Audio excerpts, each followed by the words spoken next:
Chair recognizes the gentleman from Texas, Mr. Roy. I thank the chairman, Mr. Daniels, with respect to that previous point.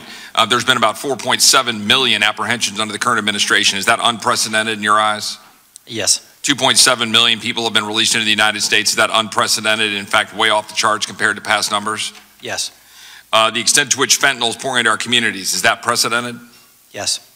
Or is it precedented? It's unprecedented, correct? Yes. Yeah. I heard. I would ask the Judge Samaniego, you testified that there's no invasion. There were 162,000 encounters in the El Paso sector alone in the first quarter of this fiscal year. Does that sound correct? According to Border Patrol numbers. 55,000 in December alone. Is that correct? We had the Democrat mayor of El Paso who has been busing people to New York City. Truth? Nope. The Democrat mayor of El Paso has not been putting people on buses, sending them to New York City. Not without notification at the other end. Okay, but they're putting them on buses and sending them to New York City. And New York City today is asking the federal government for money to process individuals that they're dealing with overflowing in New York City. Now, you testified earlier that you weren't getting help from the state of Texas. Now, the city of El Paso declared emergency, but has the county declared emergency? No. No, the county has not declared emergency. No, we did not. The earlier testimony that you had before, you testified that this effort to want to secure the border is racist. So here's a question for you. 50% of Border Patrol are Hispanic. Border Patrol overwhelmingly wants us to change policies to secure the border.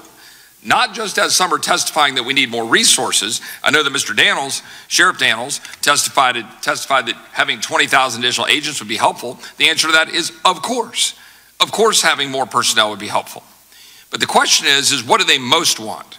Mr. Daniels, what does Border Patrol most want to secure the border? Do they want policy changes to actually enforce the law, or do they want more resources? Which would they rank higher?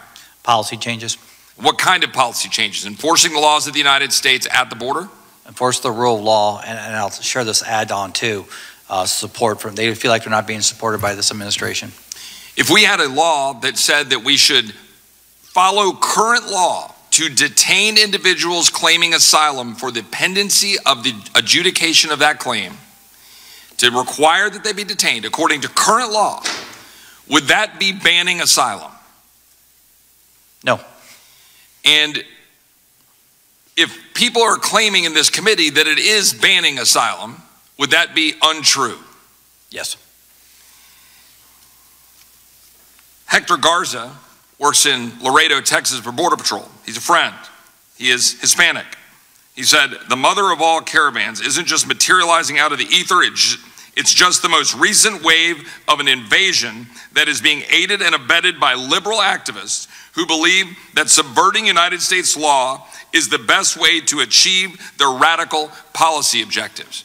Mr. Daniels, do you believe that Hispanic Border Patrol agent Hector Garza is racist by describing what we're experiencing at the border as an invasion and suggesting that it is in fact the policies of liberal activists represented by my Democratic colleagues in this committee and in this House, that is what is subverting United States law? Do you believe that is racist? No.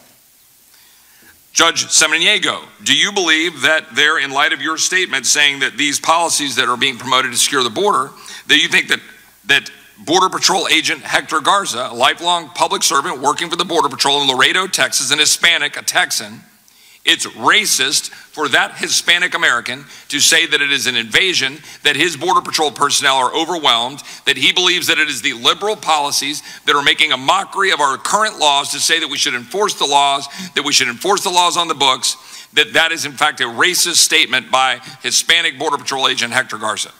Well, it's a freedom of speech, and he can say whatever he needs to say. I can tell you that if you ask the Border Patrol in El Paso, they're looking for assistance, that we do not detain them because they don't have the space, they don't have the personnel.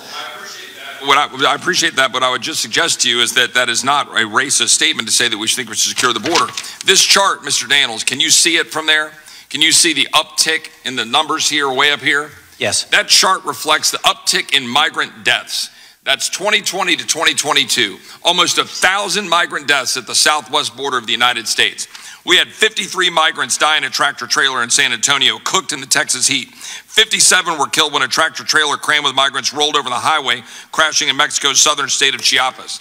Ask me this, is it Christian for migrants to be treated like that and to die in tractor trailers?